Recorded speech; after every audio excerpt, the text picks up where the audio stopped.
Recently আমার বার্গারের খুব ক্রেভিং উঠে, তো এর জন্য আমি ভাবলাম যে বাসায় একদিন বার্গার ট্রাই করা উচিত, বানানো উচিত, যে কিভাবে বানাই আর কেমন লাগে। তা আমি বার্গারের কিমা নিয়েছিলাম, অ্যাকচুয়ালি এটা হচ্ছে বিফ কিমা, যেটার সাথে বিফের চর্বিও মিক্স করা ছিল। সেটার সাথে আমি লবণ অ্যাড করেছি ফার্স্টেই। এরপরে এটার সাথে সামান্য ধনিয়া গুঁড়া, জিরা গুঁড়া, আদা বাটা, রসুন বাটা অ্যাড করে দিয়েছি। এরপর এটাকে ভালোভাবে মিক্স করার পালা। ভালোভাবে মিক্স করে নিয়েছে আমার ছোটো বোনের হাতেটা। আমার ছোটো বোন ভালো মতো এটাকে মিক্স করেছে, কজ তারও আমার মতো অনেক দিন ধরে বার্গার খাওয়ার ক্রেভিং হয়েছিল। সো ও চাইলো যে ও এই কাজটাতে ইনভলভ হতে চায়, তাই ওকে দিয়েই করালাম কাজটা। আর বার্গারের যে কিমার জন্য যে বিফ কিমাটা নেওয়া হয়, এটা কিন্তু একদম ঝরঝরে হওয়া লাগবে, না হলে এটা যে কি বলে রোল হবে না সুন্দর মতো। বার্গারের যে পেটিটা ওটা ক্রিয়েট হবে না, ওটা পুরোটা যেহেতু হাত দিয়েই করতে হবে, তাই এটা খেয়াল রাখতে হবে। আর যাতে এটা ঠিকমতো টিকাটা তৈরি হয়, তার জন্য একটু কর্নফ্লাওয়ারও আমরা অ্যাড করে দিয়েছিলাম।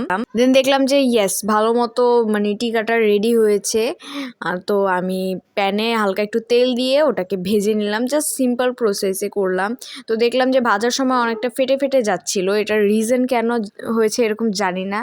এরপরে বার্গারের বান কিনে এনেছিলাম, ছোট্ট একটা বান, সেটার সাথে গার্লিক সস দিয়েছি। গার্লিক সসের উপরে টিকাটা রেখে দিয়েছিলাম। এরপরে গার্লিক সসটা কিন্তু আমার কাছে বেশ ভালো লাগে, স্পেশালি বার্গারের জন্য। কিন্তু আমার না বার্গারে বেশি সস খেতে ভালো লাগে না, তারপরেও আমার কাছে মনে হয়েছে আমি এদিন বেশি সসই নিয়েছিলাম। যাক, সেটা বিষয় না। এরপরে টিকাটা সেট করে দিই উপরে, সেই সাথে আমি কিছু টমেটো সসও অ্যাড করি উপরে। যদিও এটার সাথে পেঁয়াজ আর টমেটো যদি অ্যাড করতাম সাথে, হয়তো জিনিসটা আরও ভালো লাগতো।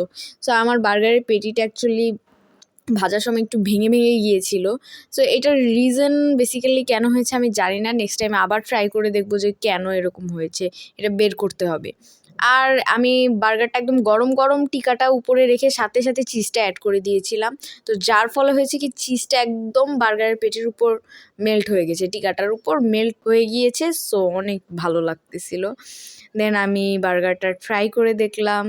আগে যে বললাম টমেটো ক্যাচাপ, সেটাও আমি উপরে দিয়ে দিলাম। এই যে মিনি টমেটো ক্যাচাপের যে প্যাকেটগুলো টমেটো সসের, ওই প্যাকেট থেকে কেটে কেটে একটু হালকা একটু টমেটো সস অ্যাড করে দিয়েছি, যেহেতু আমার বাসায় বড় বোতল ছিল না, ওটা শেষ হয়ে গিয়েছিল।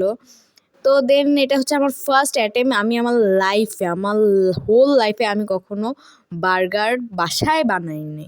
সো ফার্স্ট অ্যাটেম্প হিসেবে যদি আমি ধরি, এটা কিন্তু অনেক মজা হয়েছিল, অনেক মজা হয়েছিল অনেস্টলি। বাট মজা হওয়ার রিজন হিসেবে আমি বলবো যে সসের জন্য আমার মনে হয় বার্গারটা ভালো হয়েছিল। সো এই ছিল আমার ছোট্ট একটা এক্সপিরিয়েন্স। নেক্সট টাইম আমি পারফেক্টলি বার্গার বানানো ট্রাই করবো, আর সেটা আপনাদের সাথে শেয়ার করবো। আজকে এই পর্যন্তই, আল্লাহ হাফেজ।